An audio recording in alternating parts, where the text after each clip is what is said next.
Alors, on va enchaîner sur le dossier numéro 4. Vous avez un patient, un homme de 59 ans, qui se présente à votre consultation pour une éruption, un type d'exanthème qui est apparu la veille. Il a comme antécédent une hypertension artérielle qui est traitée par du Coaprovel, donc un diurétique associé à un sartan, un ARA2. Toujours important de mettre de côté les traitements que prennent les patients, toujours avec la suspicion de toxédermie. Un reflux gastro-œsophagien qui est traité par de l'inexium. Une gonarthrose qui a été diagnostiquée récemment pour laquelle il reçoit un traitement par un anti-inflammatoire non stéroïdien. Il est professeur en droit en faculté, il a 2 enfants. Cet exanthème est très prurigineux. Il n'a pas de fièvre et il a une hémodynamique qui est satisfaisante avec aucun signe de gravité et une auscultation cardio-pulmonaire qui est parfaitement normale.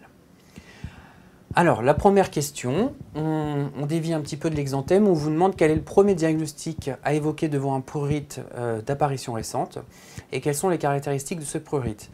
Alors, pas de panique, à l'ECN, vous allez avoir de plus en plus, ça c'est de plus en plus fréquent de faire des questions de ce genre, avec quel est votre diagnostic, quel est l'examen complémentaire au singulier.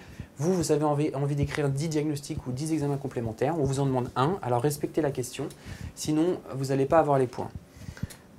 Ici, c'est très simple. En dermatologie, c'est la règle absolue. Tout prurite est une gale jusqu'à preuve du contraire. Donc, vous dites que vous évoquez une gale. Ça, c'est indispensable. La gale. Cliniquement, vous avez typiquement un prurite. Ça, c'est le signe majeur. Qui est collectif. Généralement, il y a plusieurs personnes qui sont atteintes dans le même foyer. Donc, monsieur, madame, les enfants. Si tout le monde se gratte, c'est quand même très évocateur. À recrudescence vespérale, donc les patients ils se grattent, ils vous disent qu'ils se grattent plus le soir et qu'ils se réveillent la nuit pour se gratter. Avec une topographie qui est au niveau de la face antérieure du corps.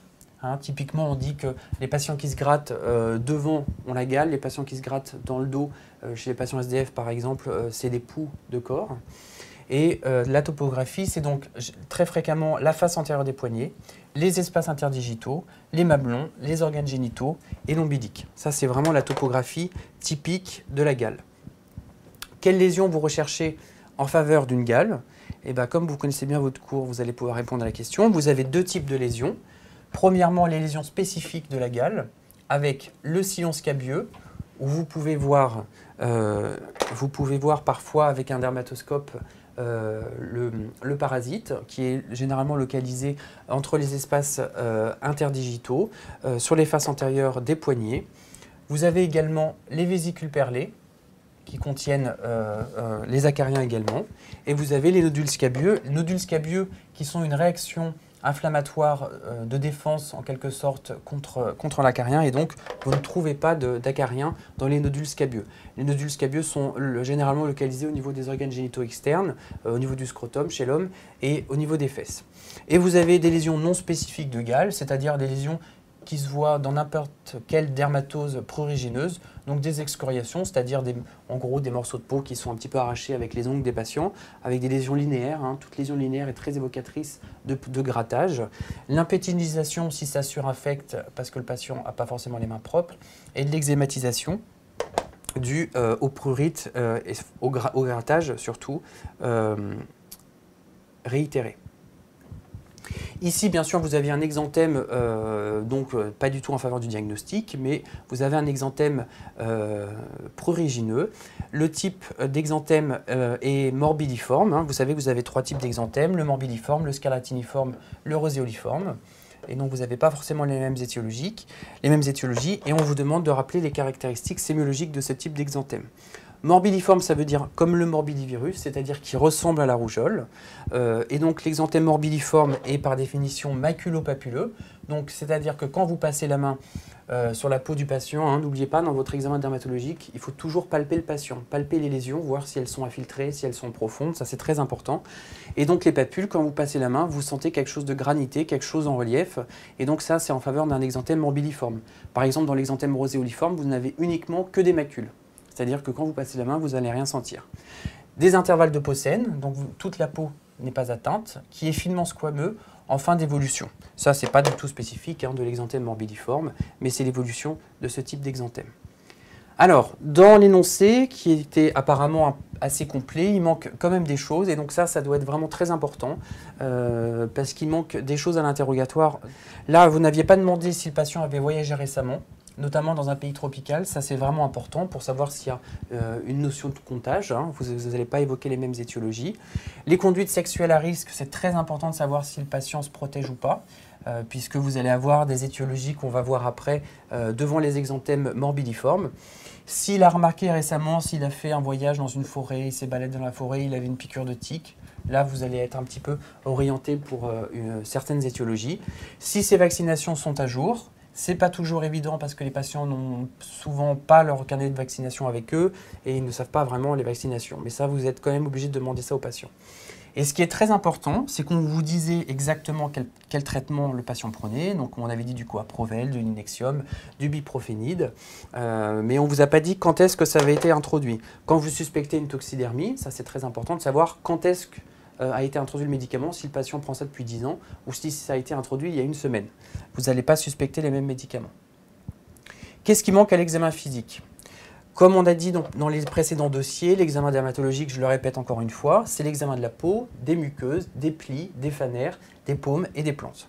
Là, dans l'examen clinique, on ne vous spécifiait pas du tout si le patient avait des lésions muqueuses. Puisque ça peut être des signes de gravité devant certaines toxidermies. Et quand vous avez par exemple des viroses, vous avez généralement des lésions buccales, contrairement aux toxidermies bénignes, hein, je parle, où vous n'avez pas de lésions muqueuses. Les examens des paumes et des plantes, très important. Les aires ganglionnaires, quand vous allez avoir des microadénopathies, des polyadénopathies, vous n'allez pas évoquer les mêmes étiologies forcément que s'il n'y en a pas.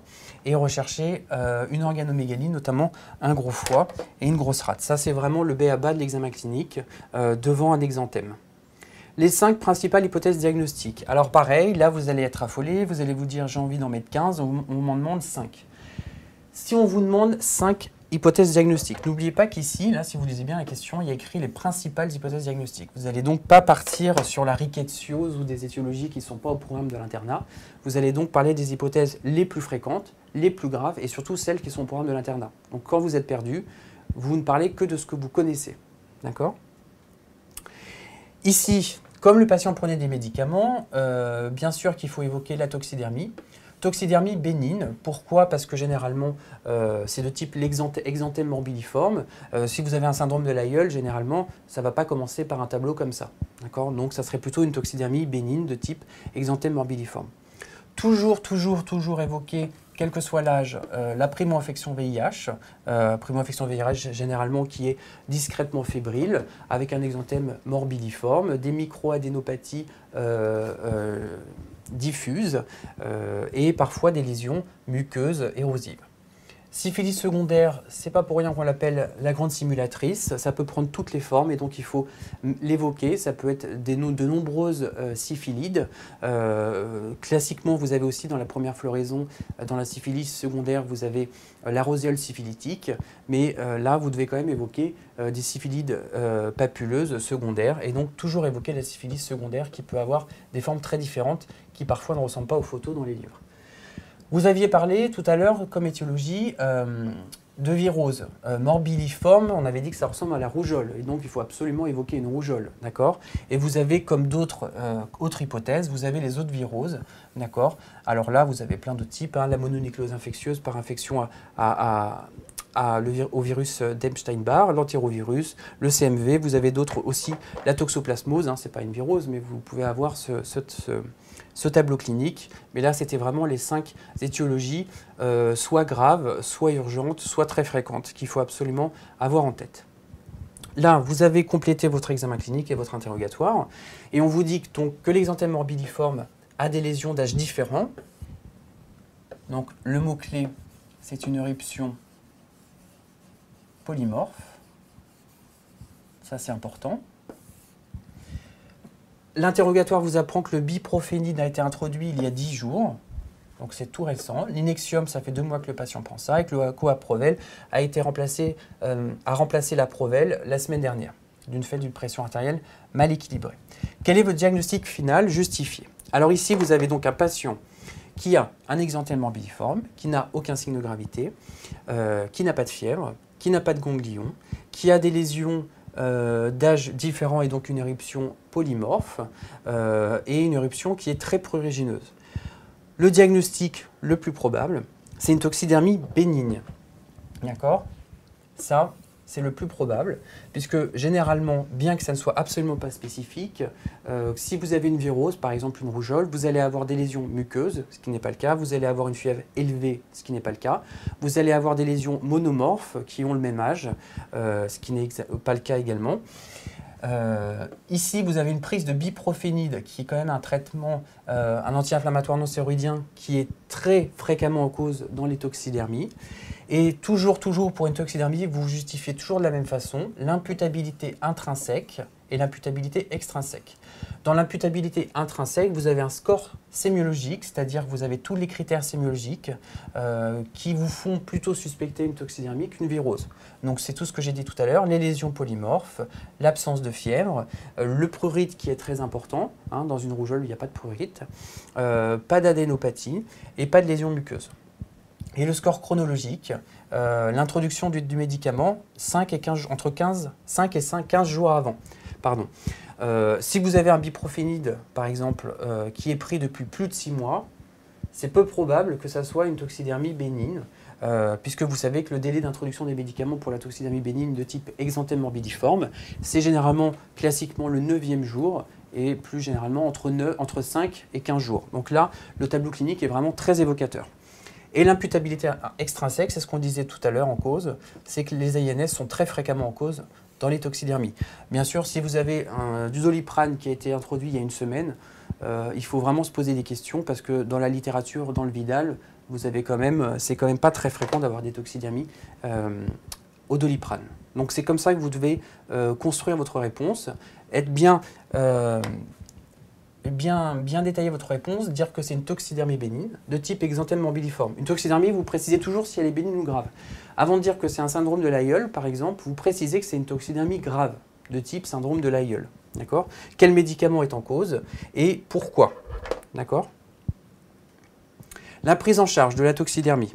Ici, vous avez une toxidermie bénigne. Ça change donc toute la prise en charge. Il n'y a pas de signe de gravité, hein, ça ne décolle pas. Ce n'est pas un Steven Johnson ou un Lyell ou un Dress. Et donc, le mot-clé qui est vraiment très important, c'est la balance bénéfice-risque. D'accord? L'arrêt des médicaments qui sont en cause dans les toxidermies bénignes n'est pas systématique. Il faut voir l'indication du médicament. Ici, vous avez une gonarthrose. Les INS sont un très bon traitement de gonarthrose, mais ils ne sont pas indispensables. C'est-à-dire que vous avez différents traitements, comme des antalgiques simples, des infiltrations de corticoïdes, etc., qui peuvent avoir une bonne indication pour le traitement de la gonarthrose. Donc, vous allez arrêter les INS, puisqu'ils ne sont pas obligatoires. D'accord? Donc, ici, vous n'allez pas les reprendre, puisqu'il y a un risque de récidive si jamais vous reprenez les INS. Pas d'indication formelle aux INS, d'accord? Donc vous les arrêtez. Bien sûr, comme toute toxidermie, vous déclarez à la pharmacovigilance cet effet indésirable pour qu'il soit reporté et qu'il puisse avoir une littérature ensuite après pour savoir qu'il y a énormément de toxidermies, ce qu'on sait déjà, certes, aux INS, aux anticonvulsivants, aux bêta-lactamines, au Bactrim par exemple chez le sujet VIH. Et vous faites un traitement symptomatique avec des émollients, parfois des dermocorticoïdes. Ce n'est pas systématique, mais on aime bien donner des dermocorticoïdes pour diminuer le prurite essentiellement.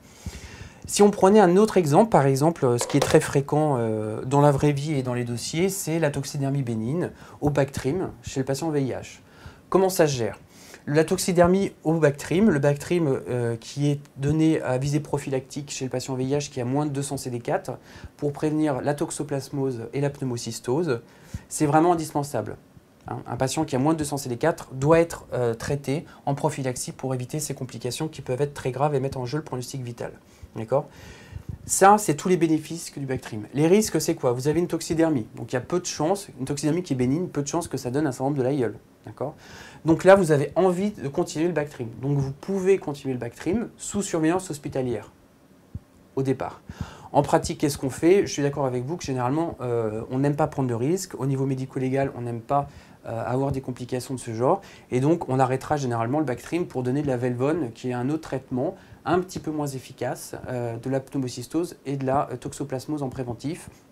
Mais théoriquement, il n'y a pas d'indication formelle à arrêter le Bactrim puisqu'il y a un meilleur bénéfices que de risques pour le Bactrim chez le patient VIH qui en a besoin. Les signes de gravité, ça c'est à savoir parfaitement sur le bout des doigts. Quand vous suspectez une toxidermie, d'accord, il faut toujours rechercher des signes de gravité. Par exemple, vous cherchez les signes qui sont en faveur du DRESS, du syndrome de Lyell, du syndrome de Stevens-Johnson. Il faut rechercher une diffusion de l'érythème. Si ça a une évolution rapide, que l'érythème se diffuse très rapidement, il faut se méfier, il va falloir hospitaliser le patient. Tout ça, c'est des critères d'hospitalisation.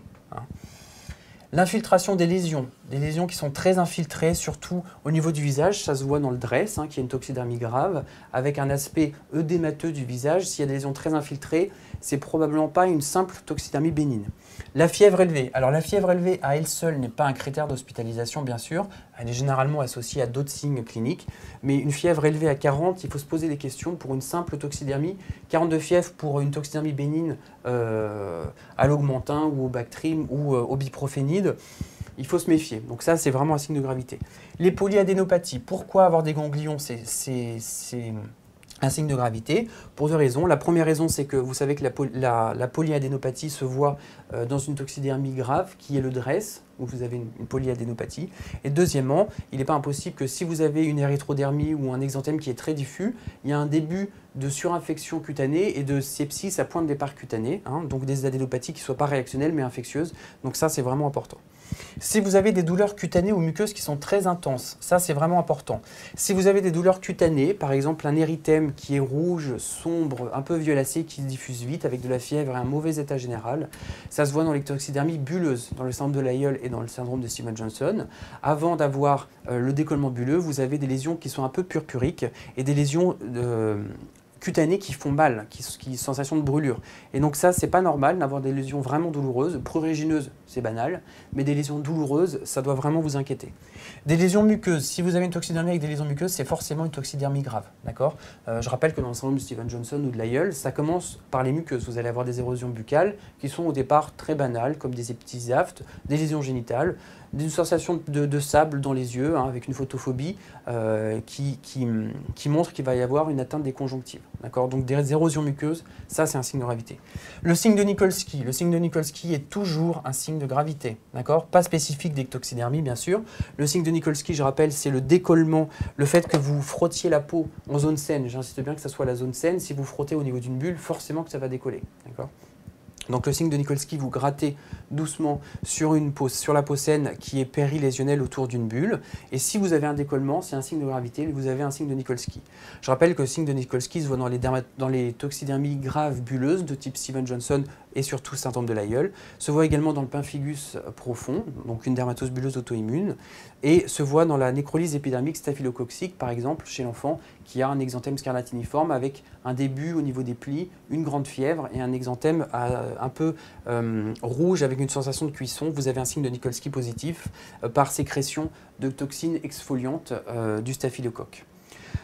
Bien sûr, si vous avez de la nécrose ou du purpura, c'est toujours un signe de gravité. Si vous avez une nécrose cutanée, vous avez forcément une toxidermie grave et donc ça, c'est une urgence et c'est une indication à hospitaliser votre patient. Donc tous ces critères sont vraiment à bien connaître. C'est des critères de gravité. Alors, la question 10, quel signe clinique doit vous faire évoquer un syndrome de Lyell, donc une toxidermie bulleuse grave, avant qu'il n'existe un décollement cutané? Ça, c'est important parce que vous connaissez généralement toujours le fameux signe du linge mouillé, avec la peau qui se décolle en larges lambeaux. Je vous conseille fortement d'évoquer le diagnostic avant qu'il existe ce décollement cutané, qui est vraiment gravissime, et de prendre en charge rapidement le patient avant qu'il y ait tous ces signes cliniques. Le syndrome de Lyell, ça commence par un syndrome pseudo-grippal avec une altération de l'état général, de la fièvre élevée, des douleurs musculaires, des douleurs articulaires, avec un patient qui est vraiment pas bien, puis une atteinte muqueuse qui précède l'atteinte cutanée avec au départ, le patient va vous dire « j'ai l'impression d'avoir des aftes » et vous allez regarder, vous allez avoir des petites lésions muqueuses, des petites lésions génitales qui ne sont pas forcément inquiétantes si vous n'y pensez pas, qui vont ensuite s'étendre rapidement, puis une atteinte cutanée avec un érythème rouge sombre et douloureux. Comme je disais tout à l'heure, un érythème qui fait mal, par exemple, je prends l'exemple quand vous prenez un coup de soleil, l'érythème que vous avez après, il vous fait mal. Vous allez avoir quelques jours après une desquamation qui est superficielle. Mais dans une toxidermie, vous avez un érythème douloureux parce que vous allez avoir un décollement bulleux qui est plus profond qu'un simple coup de soleil. Et bien sûr, le signe de Nikolsky qui est positif dans le syndrome de Lyell. Donc quand vous avez ça, avant d'avoir le décollement en linge mouillé, il faut absolument y penser. Alors, ça, j'ai déjà dit la réponse tout à l'heure. Les deux autres pathologies où vous avez un signe de Nikolsky positif, c'est donc le pemphigus vulgaire ou pemphigus profond, c'est un terme plus adapté, qui traduit l'incantolyse, c'est-à-dire la perte d'adhésion entre les kératinocytes. Vous avez une perte d'adhésion intra-épidermique qui donne ce décollement cutané, et la nécrolyse épidermique staphylococcique aiguë, qui se voit essentiellement chez l'enfant, qui traduit une nécrose épidermique avec un décollement qui est dû à cette toxine qui est sécrétée par le staphylocoque.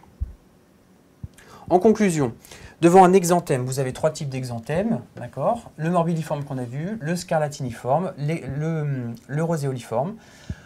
Pour les étiologies, si jamais vous êtes un peu perdu et vous ne vous rappelez plus, gardez en tête qu'il y a deux grands cadres, les toxidermies, d'accord, et les infections virales, la syphilis aussi, le VIH, etc., la toxoplasmose, et les toxidermies bénignes ou graves. Toujours rechercher les signes de gravité, le Nikolsky, la fièvre, les polyadénopathies, le purpura, la nécrose. L'imputabilité, toujours dans votre justification, pourquoi vous suspectez une toxidermie au Bactrim, c'est parce qu'on a le score sémiologique, le score chronologique et l'imputabilité extrinsèque. Ça, c'est très important de construire votre réponse comme ça. Et toujours, ça se fait essentiellement quand c'est des toxidermies graves, mais vous mettez-le même si c'est une toxidermie bénigne, de déclarer cet incident, cet événement indésirable à la pharmacovigilance pour que ça soit répertorié. Alors, on va finir avec quelques petites photos. Ici, vous avez donc un ulcère de jambe qui est, donc, je rappelle la définition de l'ulcère de jambe, c'est une perte de substance entre la cheville et le genou qui évolue depuis plus d'un mois. Ça, c'est consensuel.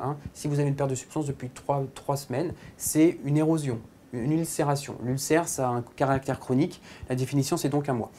Vous avez un ulcère de jambe au niveau périmalléolaire, qui est superficiel, qui est peu douloureux, et avec une pigmentation brunâtre autour, qui s'appelle donc la dermitocre.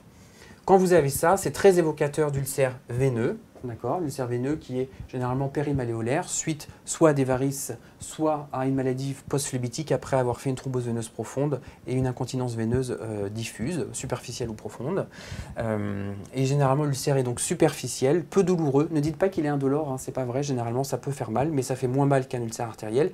Et tous les signes qui accompagnent, donc la dermitocre, qui est un signe d'insuffisance veineuse, l'ankylose de cheville, la lipodermatosclérose, c'est-à-dire cet aspect un peu cartonné de la peau autour de la cheville, et vous avez aussi la couronne phlébectasique qui se voit au niveau du pied. Alors, on ne le voit pas sur cette photo, mais vous avez plein de petites varices qui sont comme ça en couronne autour du pied, et c'est très évocateur de signes d'insuffisance veineuse. Ces critères cliniques ne suffisent pas, ça c'est bien consensuel.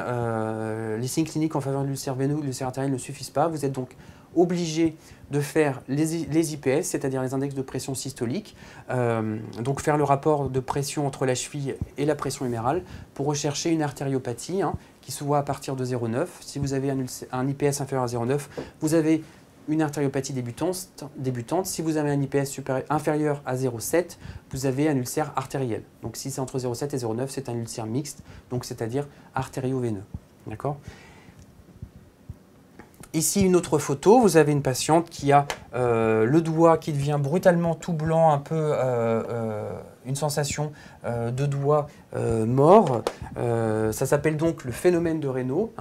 Préférez le mot phénomène de Raynaud à syndrome de Raynaud, qui est donc un acrosyndrome vasculaire paroxystique, où vous avez une vasoconstriction brutale au niveau des artères digitales. Ça se voit parfois aussi au niveau du nez, au niveau des pieds, au niveau des oreilles, mais c'est beaucoup plus fréquemment au niveau du doigt, qui est dans l'extrême majorité des cas idiopathique, dans la majorité des cas chez les jeunes femmes souvent. Et pour qu'il soit idiopathique, il faut qu'il soit bilatéral, symétrique, ne pas atteindre le pouce, avoir plus de 2 ans d'évolution et surtout jamais de nécrose cutanée, jamais de plaie pulpaire. Si vous avez une plaie pulpaire ou une nécrose, c'est forcément une cause secondaire. D'accord ? Le bilan systématique, même si vous suspectez une cause primitive, avec toujours la capillaroscopie pour rechercher des mégacapillaires, la TSH, les facteurs antinucléaires, la numération, l'AVS, la CRP, les radios de thorax pour rechercher une sclérodermie débutante et rechercher aussi, avec la radiographie des mains, des calcinoses sous-cutanées qui se voient dans la sclérodermie. D'accord ?